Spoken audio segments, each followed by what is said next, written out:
I have a negative perception of parents. My father ran away after having an affair while I was in the 8th grade. Our homemaker mother drove Scarlett, my younger sister, and I back to her parents' house when she was still in the 2nd grade. After my mother started working part-time, she and her boyfriend vanished a few months later, leaving my sister and me with our grandparents. Is mom still not returning home?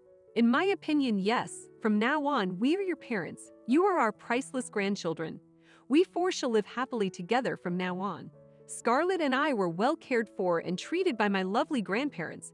However, my grandparents passed away while I was a senior in high school. Prior to us learning the fate of our grandparents' inheritance, Scarlett and I were sent to an institution without receiving a single penny, and it was distributed among their siblings.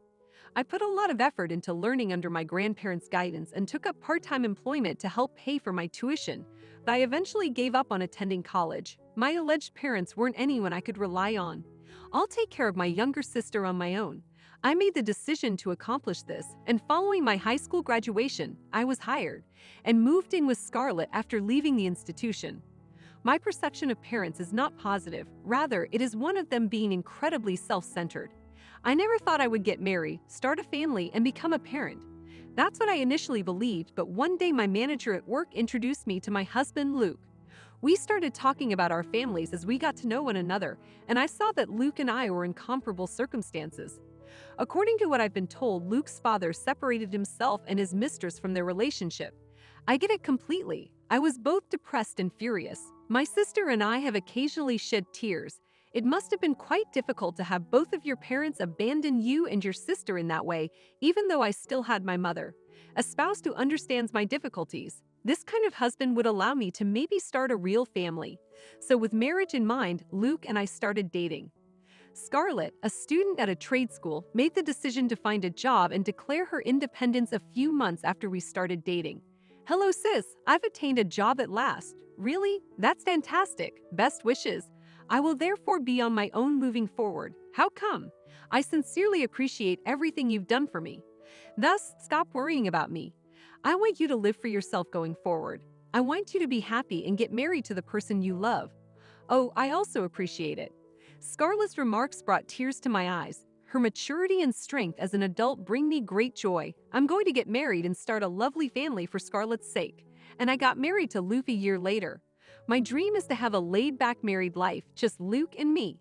I hope to experience something similar prior to getting married. Luke, though, appeared to have a strong desire for kids from the beginning, even before we were hitched. Yes, I do want kids. I wish to raise my children well to prevent sadness in them. Me as well. Though I was still apprehensive about having children of my own, I know that we can build a family, and I will try my hardest to ensure that my kids won't experience the same things I did and that we will have a happy family. I think I could do that with Luke. Before Luke and I were married, I discussed this topic with him, and as time went on, my feelings about starting a family grew. But welcome back. It appears that work has been keeping you occupied. I'm going to bed because I'm exhausted today too. I understand. My spouse has been saying he was exhausted from work every night since we were married. We haven't had any personal time together since we were married, despite being newlyweds. What's happening with the child he said he wanted? Is he not wishing to become a father? We have been married for a year, and nothing has changed in that time. Nova, my mother-in-law, has been pressuring me to start a family lately. I'm eager to see my grandson shortly. Is that even feasible? Yes, we still want to have fun and like together, even if we're both really busy at work right now. You two might be in a better position than you are now if Kim quits her job, right? Isn't it part of the wife's responsibility to show their mother-in-law the face of their grandchild? Really though, I can't just stop working. Furthermore, I can't go so quickly because there were several steps involved in the process, such as selecting a worthy successor. I understand. So when will I be able to see my grandchild's face? It's unfair to put that kind of responsibility on only me when my spouse is the one who falls asleep quickly due to exhaustion. When Nova presses me on this subject, Luke doesn't even make an effort to shield me from the situation. Why doesn't he just declare that he doesn't want kids with me anymore? What is he contemplating? I was so irritated on the drive home from Nova's place that I eventually spoke with Luke about it. Nova blamed me for our inability to have children, believing it was due to my career. And yet you made no attempt to help me at all. What is going on in this situation? Oh no, after all, you do admit to being exhausted frequently. Furthermore, it doesn't even appear like you want children. However, didn't you desire children? Is that what you're attempting to do? In reality, I'm not fertile. How come? I expressed my desire to become a parent, but I was unable to discuss my infertility with you. I apologize profusely. My husband is infertile. I was unaware of this. My heart tightened at the sight of his dejected expression. Luke was also having difficulties and was going through it. Don't say you're sorry. I apologize as well. I should have known, and you should have. You too, I'm sure, wish to have kids. As long as we are able to live together, I'm fine with it. I'm grateful. Luke and I made up with this. It makes no difference if we are childless. All I want is for us to have a happy life together.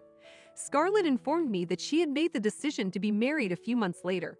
That's fantastic. Best wishes. Many thanks for that. In any case, I'll bring you a celebratory treat. Her lover was a vocational school classmate, and the two had supported one another ever since, eventually leading to a romantic relationship. I made the decision to go over to Scarlett and her boyfriend's residence after work and give them a gift as a way of saying congratulations. I realized that day that I had forgotten the ring when I was going to my sister's after work. It dawned on me that I was missing my grandmother's ring. My intention was to present Scarlett with a gift that included my grandmother's ring. My grandfather gave me my grandmother's ring and instructed me to sell it if I had any problems preparing Scarlett's meat after my grandmother went away. But because this was my grandmother's only memoir, I treasured it and never sold it. I would like to give it to Scarlett, who is getting married right now. How could I have forgotten something so crucial? I therefore made one trip back home to grab the ring. I dashed to the bedroom, where the ring was hidden on a shelf. And suddenly, is everything all right with your wife and everything? It's okay, she's coming home late today. I watched Luke and the woman having sex in the bedroom. The sight before my eyes is really unbelievable. Even if Luke were infertile, it would seem natural for him to be intimate and have wants, so I assumed he wasn't interested in having sex. He didn't even have that though. However, he was having intimate relations with a different woman, and while I was away, he brought her home.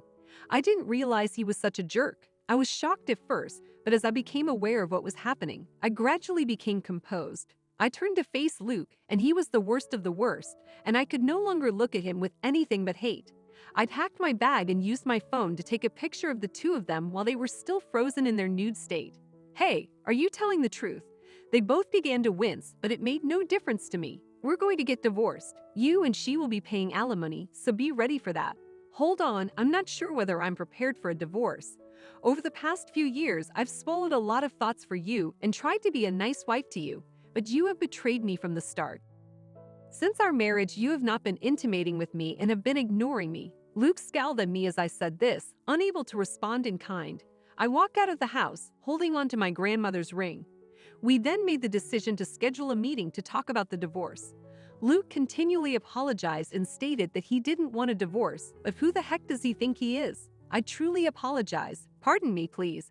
Please give the divorce further thought. I am now aware of your extramarital affair. Please be really honest. Luke then filled me in on everything, including the identity of the woman and the duration of their friendship. He then broke the most startling news to me. In fact, I am the father of her child. How come? Thus, Luke's claim to be infertile was a total fabrication. The fact that he is fathering a child with his mistress astounds me. Luke appeared to have no hobbies, worked extra every day, was exhausted when he got home, and was unable to save enough money. Though I had my concerns, I didn't get involved because I reasoned that Luke, unable to admit he was infertile, might be trying to get pregnant on his own. Nevertheless, that mother and their child received that money. Luke appeared to be under the false assumption that he would be pardoned if he admitted guilt over everything. I really apologize. Kindly give the divorce further thought. We're getting a divorce. I basically told everything out loud. You lied horribly to me about being infertile and even having a child behind my back, betraying my confidence. Luke, you're awful. He just told me again how much of an unredeemable prick, a scoundrel, and a bad man he is. He couldn't have imagined that doing this would win people over. Luke seems to have understood that I'm not going to forgive him after I moved out, hired an apartment, and filed for divorce. I need the money to raise a family, even if I get divorced. Thus, kindly refrain from requesting alimony. To use his wife and his child as a shield to rescue himself showed how self-centered he was. He has no right to treat me that way. How can he? I was ready to sue him because the divorce settlement was not going to happen. How on earth could you do that? How dare you betray your own wife and cheat? That's how you dare follow in your father's footsteps, the man who betrayed me by choosing his mistress? How could my son become such an awful person? It's unbelievable that this is what my life has come to. Upon learning of the affair, Nova sobbed uncontrollably and held her son responsible, believing it to be the end of the world. In addition, what does this mean? You were married to someone. Did you not marry my daughter? By affair? What do you mean? How dare you? You even had a child with my daughter. You had best accept accountability. The woman's parents, who believed he was marrying their daughter, even gave him a lecture, eventually consented to the divorce in the end. Luke and his mistress ultimately paid thousands in alimony.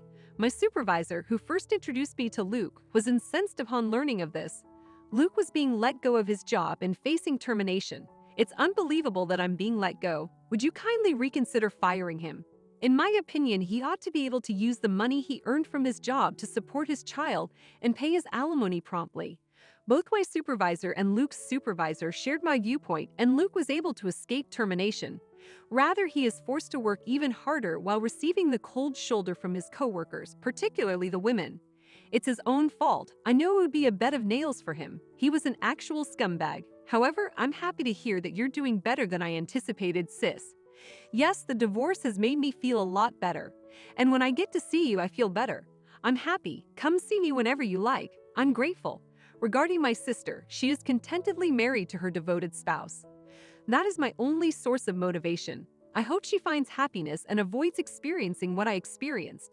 It's enough of a marriage for me. I would like to look after and adore any child that my sister may have.